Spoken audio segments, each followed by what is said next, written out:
इस न्यूज के प्रायोजक हैं rocket plus, light on pocket, big on performance. Rocket plus, the great खली का वादा, रॉकेट ईवी चले सबसे ज्यादा। रॉकेट प्लस की डीलरशिप लेने के लिए दिए गए इस नंबर पर संपर्क करें 9878740455। कि जो लोग हैं ये राजनीति में व्यापार करने आए हैं, अपने व्यापार को बढ़ाने आए हैं। कई ऐसी चीजों का पता लग रहा है जिसकी हमको भी पता नहीं था, लेकिन अब पता लग रहा है। ये क्रैशर लगवाना भी चाहते थे, क्रैशर लगाना भी चाहते थे, पार्टनरशिप में क्रैशर लगाना भी चाहते थे।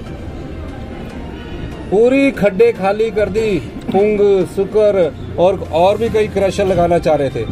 आने वाले समय में और भी चीजों को मैं खुलासा करूंगा, लेकिन मैं कहना चाहता हूं ये लड़ाई कोई सरकार की नहीं है।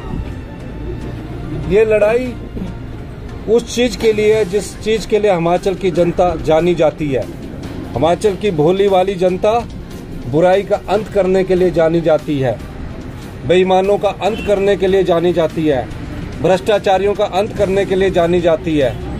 आज हिमाचल की जनता को 1 जून को इस बात का जवाब देना है कि जो भ्रष्टाचार में लिप्त लोग हैं और जो बिके हुए विधायक हैं, जिन्होंने जिस भारतीय जनता पार्टी ने राज्यसभा की हमारी 1 सीट चुराई है, हिमाचल की जनता उस बात का जवाब और लोकतंत्र को मजबूत करने के लिए अगर वो लोकसभा की 4 सीटें और 6 की 6 विधानसभा की सीटें जिताकर भेजती है तो लोकतंत्र मजबूत होगा। जो लोग चुनावों से पहले कुछ पैसा खर्च करते हैं, विधायकी प्राप्त कर देते हैं और अपने व्यापार को बढ़ाना चाहते हैं, ये जनता के सच्चे सेवक नहीं हो सकते।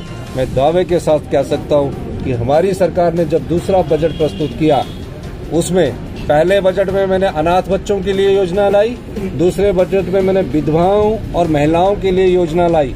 विधवाओं के बच्चों की सारी पढ़ाई का खर्चा हिमाचल प्रदेश सरकार उठाएगी, चाहे वो MBBS की पढ़ाई करती हो, चाहे वो इंजीनियरिंग की पढ़ाई करती हो। उसका 1.5 लाख फीस है, हॉस्टल की 50,000 फीस है, सारा सरकार उठाएगी। हम वो लोग हैं जो ग्रामीण अर्थव्यवस्था को मजबूत करना चाहते हैं। मनरेगा के तहत जो हमारी माताएं, भाई बहन लगे हुए हैं, उनकी दिहाड़ी हमने 60 रुपए बढ़ाई है। 75 साल में किसी ने इतनी दिहाड़ी नहीं बढ़ाई है। और 60 रुपए बढ़ाने के बाद उनको 1 अप्रैल की जो दिहाड़ी है वो 1 मई में 60 रुपए बढ़ाने के बाद मिलेगी। मनरेगा में रहने वाली गरीब महिलाओं के लिए हमने 3 लाख रुपए आवास की योजना लेकर आए। हमने सरकारी कर्मचारियों को 4% DA दिया, एरियर दिया। ये सब योजनाएं बजट की थी। 70 साल से ऊपर का जो बुजुर्ग है उसका ख्याल अब सरकार रखेगी। ये योजनाएं हम लेकर आए। और बजट के समय जिस प्रकार ये 6 बिके हुए विधायकों ने विधानसभा में अब उपस्थिति होने के बाद भी विधानसभा सभागार के अंदर वोट डालने नहीं आए, उसके कारण ये डिस्क्वालिफिकेशन हुई है। अभी तो ये लड़ाई है कानूनी रूप ले चुकी है, लेकिन कानून का ज्यादा वो नहीं है, लेकिन जनता की अदालत में इन्हें इस बात का जवाब देना होगा। मैं चाहूंगा कि सुजानपुर की जनता जो पूर्व विधायक, बिका हुआ विधायक राजेंद्र राणा है, 1 जून को उसके खिलाफ अधिक से अधिक वोट डाले। ये सवाल कांग्रेस के कार्यकर्ताओं का नहीं है, ये सवाल बीजेपी के कार्यकर्ताओं का नहीं है। बीजेपी के कार्यकर्ताओं को तो बेचारों को ये भी नहीं पता होगा कि कौन प्रत्याशी आएगा। अचानक उनको टिकट दे दिया गया, जिसके खिलाफ वो इतने साल लड़ते रहे, अब उसका झोला उठाने के लिए क्या वो मजबूर होंगे? ये सवाल नैतिक और नैतिकता की लड़ाई का है, ईमानदारी और बेईमानी की लड़ाई का है। 3.5 साल के लिए सुजानपुर की जनता ने कांग्रेस का विधायक चुनकर भेजा है। मैं 3.5 साल सुजानपुर की जनता से चाहता हूं, मैं दावा करता हूं सुजानपुर की तस्वीर भी बदलेंगे। सुजानपुर उन्होंने कहा कि स्वागत है, लेकिन उनकी तरफ से कभी उनके विधानसभा क्षेत्र का न्योता नहीं आया। और मैं आया, हमीरपुर मेरा जिला था, हमीरपुर मेरा घर था। जो कुछ मुझसे सुजानपुर की जनता ने उनके माध्यम द्वारा मांगा, उसको मैंने पूरा किया। उन्होंने कहा कि सुजानपुर का सिविल हॉस्पिटल 50 बेड का है। मैंने उसकी नोटिफिकेशन करवा के 100 बेड का कर दिया। और सुजानपुर के लोग मिले। उसके बाद जब उन्होंने ये बात कही, सुजानपुर के कुछ लोग मिले कि टोनी देवी में कॉलेज होना चाहिए। मैंने टोनी देवी में कॉलेज को भी स्वीकृति दी और तकरीबन 5 करोड़ रुपए का इनिशियल बजट उसके लिए शुरू किया। अगले 70 से जैसे ही कॉलेज का 70 शुरू होगा, टोनी देवी में कांग्रेस पार्टी की सरकार क्लासेज को शुरू कर देगी। अब इस क्षेत्र से कोई विधायक नहीं है, इस क्षेत्र का विधायक अब मैं ही हूं और इस क्षेत्र में विधायक के रूप में, मुख्यमंत्री के रूप में इस क्षेत्र का जो विकास है वो मेरी प्राथमिकता है। लेकिन मैं एक बात कहना चाहता हूं कि जो यहां से जो बिके हुए पूर्व विधायक थे, वो कई बार मैं उनको मिलना चाहता था, कई बार मुझसे मिलते थे, लेकिन कब ट्रांसफरों के अलावा कुछ लेकर नहीं आते थे। और फिर भी वो मुझसे कहते थे कि आज एसडीएम लगा दो, एक्शन लगा दो, टोनी देवी में ये अफसर लगा दो। उनके कहने से मैंने सभी अफसर लगाए। फिर जब आपदा आई, आपदा के समय उन्होंने मुझे न्योता नहीं दिया, मैं खुद गया, क्योंकि मैं इस जिले से मुख्यमंत्री था। मेरे दिल में सुजानपुर में जो आपदा प्रभावित परिवार थे उनके लिए पीड़ा थी। उनको मैंने चंडीगढ़ से बुलाया कि मैं जा रहा हूं, आपने आना है, आओ, नहीं तो मैं जाऊंगा। क्योंकि आपदा के समय जब मैं सरका घाट गया, सब जगह गया, तो मैंने उनसे कहा कि मैं आ रहा हूं। और मैं पूरे आपदा प्रभावित क्षेत्रों में गया, जिनके मकान टूटे हुए थे। भारत सरकार के द्वारा तो सिर्फ 1,20,000 दिया जाता था, मैंने 7 लाख रुपए दिया।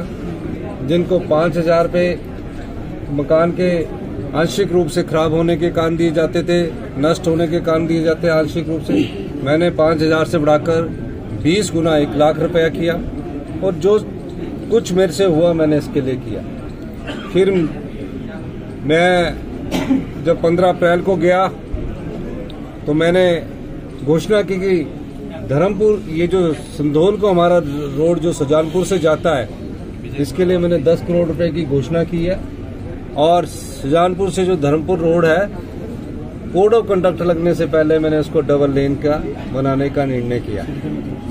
ये बात मैं इसलिए कह रहा हूं, जो विधायक अपने क्षेत्र में क्रैशर लगाने के लिए मेरे से बार बार मिला और आपदा के समय मैंने एक फैसला किया कि ब्यास नदी के किनारे जितने भी क्रैशर लगे उनको बंद कर दिया जाएगा। तकरीबन 100 करोड़ का घोटाला है। तो ये जो क्रैशर माफिया है, इस क्रैशर माफिया ने एक रणनीति बुनी और भारतीय जनता पार्टी ने इन्हें इतना धन दिया कि 14 महीने पहले जिस कांग्रेस पार्टी में के हाथ के निशान पर ये लोग चुनकर आए थे और जिस जिला का मैं मुख्यमंत्री था, वहां से सब क्रैशर लॉबी के ही आदमी थे, चाहे वो आजाद उम्मीदवार है, चाहे यहाँ का राजेंद्र राणा है। इन लोगों ने राज्यसभा में सरकार के खिलाफ मत दिया। सरकार का खिलाफ मत देना चलो गुस्सा हो सकता है, लेकिन आज सुजानपुर की जनता उस बिके हुए राजेंद्र राणा विधायक से ये पूछना चाहती है, 14 महीने पहले आपको जो जिताकर भेजा था, तो ऐसी क्या मजबूरी आन पड़ी कि आप भारतीय जनता पार्टी के राज्यसभा के प्रत्याशी को वोट डालते हो? वोट डालना अच्छी बात है, चलो उसमें अनसीट नहीं होने थे, डिस्क्वालीफाई नहीं होने थे। वोट डालने के बाद फिर दूसरी किस्त लेने के लिए पंचकूला गए, एक रात वहां रुके, फिर उसके दिन अगले दिन हेलीकॉप्टर के माध्यम से शिमला आए। कौन सा स्टेडियम है जो पंचकूला के स्टेडियम से 2 हेलीकॉप्टर के माध्यम से अनाडेल आए? जब विधानसभा के ऊपर से अनाडेल हेलीकॉप्टर के माध्यम से हमारे क्षेत्र में विधानसभा आ रहे थे, अनाडेल उतर रहे थे, मैं खुश हो रहा था कि कम से कम बजट में ये लोग हमारे साथ खड़े होंगे और जब विप जारी है तो ये वोट भी हमारे पक्ष में जाएगा और हमारा बजट पास हो जाएगा। मैं सोच भी नहीं सकता था कि दो हेलीकॉप्टर में आए, सीआरपीएफ वाले आए। हमारी सोवरेन स्टेट है, हमारी विधानसभा में सीआरपीएफ वालों ने दरवाजा तोड़ा और विधानसभा में आ गए। विधानसभा जब लगती है तो उसके गलियारा होता है, उसमें सिग्नेचर किए जाते हैं। मैंने पता किया कि इन्होंने सिग्नेचर किया, इन्होंने सिग्नेचर किया। मैंने बोला ये बहुत अच्छा हुआ, अब बजट पास करने की बारी है, 6 के 6 विधायक अंदर आ जाएंगे। लेकिन जब पैसे खाए हों तो जो डिक्टेशन देने वाला आदमी होता है, जिससे पैसे लिए होते हैं, उसकी माननी पड़ती है। बजट रखा गया, बजट के समय पता लगा ये अनाडेल पहुंच गए और हेलीकॉप्टर से फुर करके उड़ गए। फिर देखो ये तो बात खत्म हुई, फिर भी कई हमारे मंत्रियों ने उनसे संपर्क किया, लेकिन जब 1 महीना तक हिमाचल की सीमा के अंदर क्यों नहीं आई, जनता ये जानना चाहती है। 1 महीना तक आप क्यों अरे परे रहे, जनता ये भी जान